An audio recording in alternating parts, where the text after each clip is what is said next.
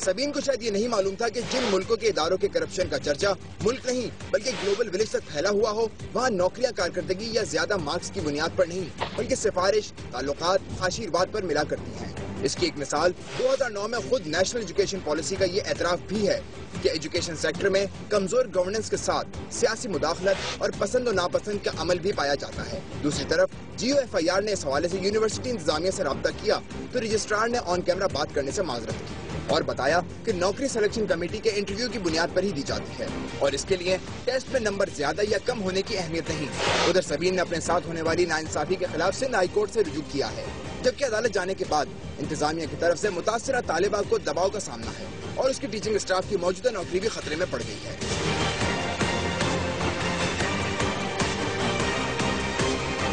تعلیم ایک ایسا شعبہ ہے جس میں کرپشن کا کوئی تصور بھی نہیں کیا جا سکتا۔ تاہم زمینی حقائق کو دیکھتے ہوئے اس بات کی ضرورت بڑھ گئی ہے کہ اس شعبے میں موجودہ کالی بھیڑوں اور وائٹ کالر کرمنلز کو قانون کی گرفت میں لایا جائے۔ GOFIR کے لیے کیمرامین قاضی شکیل کے ساتھ انور کمال، حیدرآباد۔ سندھ یونیورسٹی میں لیکچرار کی بھرتی میں ہونے والی مبینہ کرپشن کی داستان تو آپ نے دیکھ لی، اور اب خیبر پختونخوا میں اس بھرتی کی المناک واردات دکھاتے ہیں جہاں ایک سرکاری کالج کے چوکیدار کے ساتھ اوپر والوں نے ہاتھ کر دیا ہے۔ اسے بھرتی تو قانونی طور پر کیا گیا تھا لیکن برطرف غیر قانونی طور پر کر دیا گیا ہے اور اس کی جگہ دھوکہ دہی سے اپنا من پسند آدمی ان کرا دیا گیا ہے۔ حالانکہ نہ تو کوئی اسامی خالی تھی نہ ہی کوئی ٹیسٹ یا انٹرویو ہوا، لیکن اوپر والوں کی سفارش اتنی وزنی تھی کہ نیچے والے نہ ہی نہ کر سکے۔ اور اب انتظامیہ اپنے کرتوتوں کا پردہ فاش ہونے کے بعد واردات پر پردہ ڈالنے کی کوشش کر رہی ہے، لیکن کہتے ہیں نا کہ مجرم چاہے جتنا ہی چالاک کیوں نہ ہو جائے، قانون کی نظر سے نہیں چھپ سکتا۔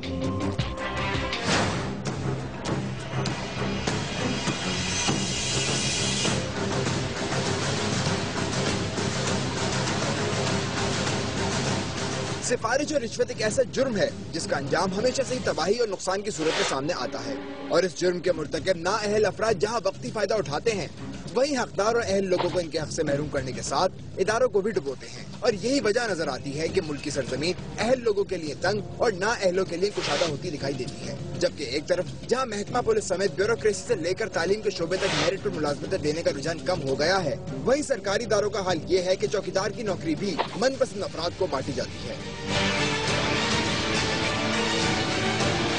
Government college of management sciences میں ہونے والی بھرتی اور برطرفی کا درد بھرا قصہ بھی اسی کرپشن کا ایک نمونہ ہے جس نے اداروں میں ڈیرے ڈال رکھے ہیں، اور اس بار کرپشن کا شکار سیف الرحیم نامی نوجوان بنا ہے جس نے بڑی تقدو اور اپنی اراضی گورنمنٹ کو دینے کے بعد کالج میں چوکیدار کی نوکری حاصل کی تھی، لیکن 2 سال ڈیوٹی دینے کے بعد اچانک خبر ملی کہ وہ برطرف ہو چکا ہے اور اس کی جگہ کوئی اور آ گیا ہے۔ لکه ما خیر ډېر تنخوا نه اخیستې، 14 میاشتې ما خپلې تنخوا نه اخیستې، اوس 2 میاشته ما نه پرنسپل تنخوا بند کړې دی، یو جعلي درخواست یې ځان لیکلی دی، ما له سینې ورباندې کړی دی او بل کس پیسې ورکړي که هر چا له ما باندې راوستلی دی او ما سره ښې پسلیپ چیک بک هر یو شی ما سره خپل سره دي، ما بیا مې خپلې تنخوا نه اخیستې۔ رحیم کی کہانی جہاں دوسری وارداتوں سے الگ ہے وہیں اس کے ساتھ انتہائی باریک کام کیا گیا۔ رحیم جائز طریقے سے اپوائنٹمنٹ لیٹر ملنے کے بعد ہی کالج میں بھرتی ہوا اور اسے 16 ماہ تک تنخواہ بھی ملتی رہی، تاہم اسی دوران کالج کے پرنسپل نے مبینہ طور پر اس کے نام کی جعلی رخصت کی درخواست لکھی اور رحیم سے سادہ کاغذ پر دستخط کرا کے 6 ماہ کی چھٹی لے لی۔ حالانکہ رحیم ان 6 ماہ تک کالج میں ڈیوٹی بھی دیتا رہا اور اسے خبر بھی نہیں ہوئی کہ وہ چھٹی پر ہے، جبکہ اسی دوران ایک اور شخص اول میر نے بھی کالج میں بطور پیون ڈیوٹی دینا شروع کی اور رحیم کو بتایا گیا کہ نئے شخص کی اپوائنٹمنٹ بھی نہیں ہے۔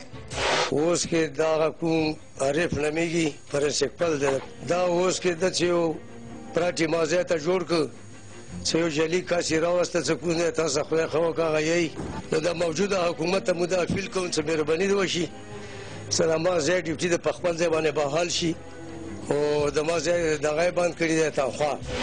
مسلسل کئی ماہ تنخواہ نہ ملنے پر رحیم کے ہوش ٹھکانے آ گئے اور اس نے انصاف کے لیے مقامی MPA سے رابطہ کیا جس نے متعلقہ حکام کو تحریری لیٹر جاری کیا کہ غیر قانونی برطرفی کو روکا جائے، تاہم اس کا حکام پر کوئی اثر نہ پڑا، جبکہ اس دوران کالج پرنسپل نے رحیم سے رابطہ کیا اور کہا کہ آدھی تنخواہ لو اور اپنا منہ بند رکھو، مگر اس نے پرنسپل کی غیر قانونی فرمائش ماننے سے انکار کر دیا۔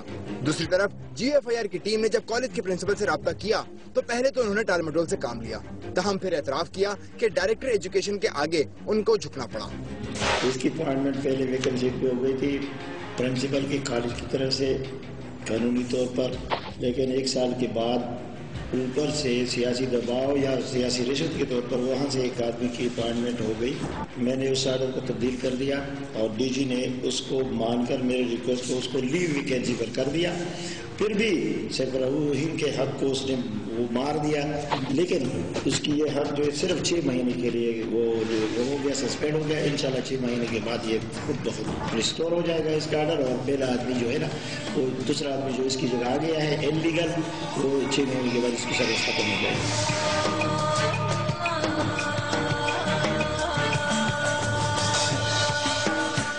کرپشن کی اس واردات میں جہاں کالج پرنسپل نے تسلیم کیا کہ نئی تعیناتی غیر قانونی ہے، وہیں ایک معمولی نوکری کے لیے ہونے والی کرپشن اس بات کی نشاندہی کرتی ہے کہ اہم عہدوں پر تعینات لوگ کس طرح اداروں کی تباہی کا سبب بن رہے ہیں. GFIR کے لیے کیمرہ ٹیم کے ساتھ صالح الدین، ہنگو. وہ آئے، دیکھا اور جو تھا سب اٹھا کر لے گئے. یہ فلمی طرز کا ایکشن کسی فلمی ہیرو کا نہیں بلکہ کراچی کے سرکاری تعلیمی اداروں میں پیش آنے والا اصلی واقعہ ہے. ایک نام نہاد NGO کے افراد وزیر تعلیم کا لیٹر لے کر پہنچے اور کہا پرانا دے دو نیا لے لو، اور کلاس رومز میں جتنا فرنیچر تھا سب اٹھا کر لے گئے. تعلیمی اداروں کے سربراہان نے کچھ عرصے تو انتظار کیا اور پھر معاملے کی چھان بین شروع ہوئی تو پتا چلا کہ وزیر تعلیم کا لیٹر تو جعلی تھا. اب حکام اس بات کے منتظر ہیں کہ ملزمان شاید واپس آئیں، فرنیچر لوٹانے نہیں دوبارہ لوٹ.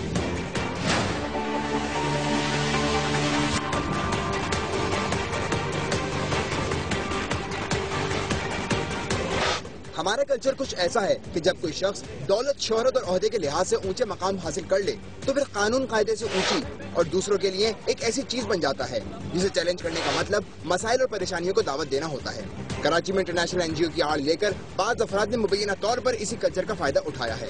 یہ گروہ صوبائی وزیر تعلیم کا لیٹر اور محکمے کے ڈائریکٹر کے احکامات لے کر سرکاری اسکول اور کالجوں میں پہنچا اور نیا فرنیچر دینے کا کہہ کر لاکھوں روپے کا پرانا فرنیچر ساتھ لے گیا.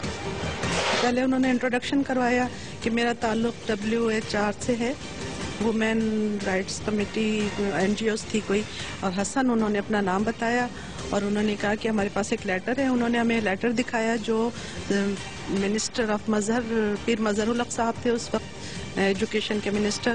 ان کا حاشیے میں ان کا نوٹ لگا ہوا تھا کہ کوآپریٹ ود ہم، اور نیچے ہمارے ڈائریکٹر صاحب تھے ان کا بھی نوٹ لگا ہوا تھا کہ کوآپریٹ ود ہم. منسٹری آف ایجوکیشن کی طرف سے تھا کہ ان کو ڈیسک پرووائڈ کی جائیں پرانی، اور اس کے بدلے میں آپ کو نئی ڈیسک دی جائیں گی. ملک میں جعل سازی کے واقعات جس وسیع پیمانے پر ہو رہے ہیں انہیں دیکھتے ہوئے کسی اسکول کی سربراہ سے یہ توقع نہیں کی جا سکتی کہ کوئی شخص چند بڑے حوالوں کے ساتھ آئے اور لاکھوں کا سامان اٹھا کر لے جائے. ہم نے اس بارے میں قریب کی تو 2 جوابات سامنے آئے. انٹروڈکشن ہی اس طرح کروایا تھا کہ NGO سے اپنا تعلق ظاہر کیا تھا. NGO کا لیٹر ہمیں دکھایا تھا، یہ WRO وومین رائٹس آرگنائزیشن. تصاویر ان کے موبائل میں تھی جو پیر مظہر الحق کے ساتھ وہ حسن خود بیٹھا ہوا تھا، تو انہوں نے وہ پکچر بھی مجھے دکھائی کہ دیکھیں میری میٹنگ ہوئی ہے پیر مظہر الحق سے، اور میں وہاں سے یہ لیٹر لے کر آیا ہوں. 120 انہوں نے یہاں سے لی ہیں، اور تمام کی تمام ان کے فریم جو تھے وہ آئرن کے تھے، لوہے کی تھی. میں نے ان سے کہا بھی تھا وومن رائٹس تو وہ ایک الگ چیز ہے، تعلیم الگ چیز ہے. کہنے لگے نہیں، ہم اسی کی طرف سے مین یہی کام کر رہے ہیں کہ ایجوکیشن کو پروموٹ کریں. انہوں نے جو لیٹر دکھایا تھا تو ایجوکیشن سیکریٹریٹ سے میں نے اس کو کنفرم کیا تھا، تو وہاں سے ایک ڈپٹی سیکریٹری یا اسپیشل سیکریٹری تھے، انہوں نے بھی اسے کنفرم کیا کہ یہ لیٹر ہماری طرف سے. اور آپ دیکھیں لیٹر میں چیف سیکریٹری کا حوالہ ہے باقاعدہ. اس لیٹر پر نیچے جو سائن تھے وہ انہی ڈپٹی سیکریٹری یا اسپیشل سیکریٹری جو صاحب تھے جن سے میری اس وقت ٹیلی فون پر بات ہو رہی تھی، انہی کے سگنیچر تھے، انہی کا نام اس پر پرنٹ تھا. ان کو نالج میں تھا یہ لیٹر؟ ان کی نالج میں یقیناً. انہوں نے کہا ہاں یہ لیٹر برابر میری طرف سے نکلا ہوا ہے اور آپ ان لوگوں سے تعاون کریں. اسکول انتظامیہ پر اثر انداز ہونے والے بڑے حوالوں سے قطع نظر خود کو انٹرنیشنل NGO کا عہدیدار ظاہر کرنے والے حسن نے یہ یقین دہانی بھی کرائی کہ وہ اسکول کو 120 ڈیسکوں کی جگہ 500 ڈیسکیں دلوائے گا.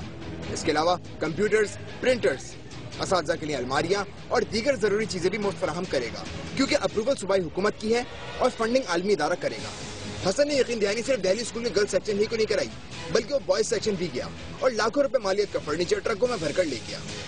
میں نے ان سے کہا کہ بھائی مجھے 100 فرنیچر تو کم از کم چاہیے ابھی نیا. کہنے نہیں 100 نہیں، ہم 250 آپ کو دیں گے. یہ بات انہوں نے کہا. تو اس کے بعد انہوں نے کہا کہ آپ کی کتنی ریٹ سے خراب ہیں؟ آپ ان کو جمع کر لیجئے گا, ہم کل آ کے اسے اٹھا لیں گے. اب دوسرے دن جب وہ گاڑی لے کے آئے تو انہوں نے مجھے اتنا ایشورنس دی کہ ہم آپ کو یہ چیزیں جو ہے انشاءاللہ تعالیٰ اس مہینے کے آخر تک جو ہے, فروری کے اینڈ تک جو ہے ہم آپ کو پرووائڈ کر دیں گے. ریسیونگ میں نے ان سے ضرور لے لی کہ ذرا مجھے ریسیو تو کر دے دیں کہ آپ نے یہ چیزیں مجھے ریسیو, تاکہ میری جو ہے آسانی ہو جائے. موبائل نمبر موجود ہے ان کا, تو میں نے ان سے بیچ میں تو بات ہوتی رہی, ان سے بات کرتے رہے ان سے بات ہوئی, ایشور کرتے رہے مجھے آج بھیج دوں گا. اس کے بعد میں نے دوبارہ 2 مہینے کے بعد فون کیا تو پھر اس کے بعد ان کا فون سے میرا رابطہ ممکن نہیں ہوا. دہلی اسکول کے دونوں سیکشن کی انتظامیہ کا انتظار آج بھی ختم نہیں ہوا. حسن اینڈ کمپنی جو ڈیسک لے کر گئی وہ خستہ ضرور تھی, مگر کلاسوں میں بیٹھے بچوں کے کام آ رہی تھی. جبکہ موجودہ صورتحال یہ ہے کہ بچے دریوں پر بیٹھ کر پڑھنے پر مجبور ہیں. GFIR کی تحقیق کے مطابق یہ حادثہ صرف دہلی اسکول کے ساتھ نہیں ہوا, بلکہ کراچی کے کئی اسکول اور کالج ایسے ہیں جن کا پرانا فرنیچر اسی طرح لیا گیا اور وہ تاحال نئے فرنیچر کا انتظار کر رہے ہیں. ہم نے اس حوالے سے EDO اسکول سے رابطہ کیا, لیکن انہوں نے اس معاملے سے لا تعلقی ظاہر کی ہے. دوسری جانب ہم نے اس معاملے کے مرکزی کردار حسن سے بھی ملاقات کی کوشش کی, مگر وہ ملنے کو تیار نہیں. بہت کوشش کے بعد صرف ایک بار ٹیلی فون پر بات ہوئی, مگر حسن نے کوئی ٹھوس موقف اختیار کرنے کے بجائے گول مول باتیں کر کے فون بند کر دیا. میں ایکچولی جاننا چاہ رہا تھا, وہ ایک ایشو چل رہا ہے اس حوالے سے, کچھ اسکول دہلی اسکول کا نا. آج بھائی وہ ایشو اصل میں ہو یہ تھا کہ سپیریئر کالج سے ایشو اسٹارٹ ہوا تھا, اپنا میٹرو ٹی وی کیا تھا, اس کو چلا گیا کورٹ, ہائی کورٹ کے اندر کیس سارا. ٹھیک ہے, اب وہاں سے ڈیسیشن سارے ہو گئے ہیں, کچھ چیزیں باقی ہیں ابھی ہونا نا. وہ انشاءاللہ یہ اب 1 جنوری سے ہم کام دوبارہ اسٹارٹ کرتے ہیں کہ وہاں سے جو فیصلہ انہوں نے دے دیا تھا ہمارے حق میں کہ جو اپنا سپریم کورٹ کی طرف سے جو ہوئے تھے نا, اپنا سروے ہوئے تھے, اس میں رجسٹرار نے کچھ لسٹیں جاری کیا, وہاں پہ سارا سب سے کم سارا سے اسٹارٹ ہوگا. اچھا سر, اگر آپ برا نہ مانیں تو آپ سے ملاقات ہو سکتی ہے میری آج؟ آپ سے ملاقات ہو سکتی ہے؟ آپ کا آفس کہاں پر ہے؟ آپ کا آفس کہاں پر ہے؟ آفس ڈیفینس میں. کہاں پہ؟ میں آؤں گا, ملوں گا آپ سے, صحیح ہے نا.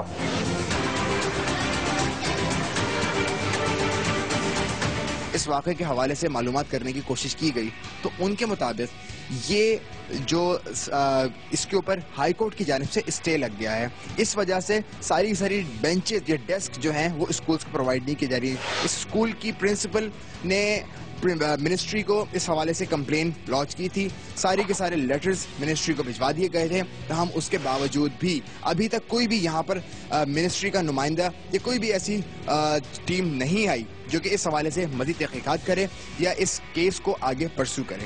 GFIR کے لیے کیمرامین مرسلین احمد کے ساتھ ذیشان شاہ, کراچی.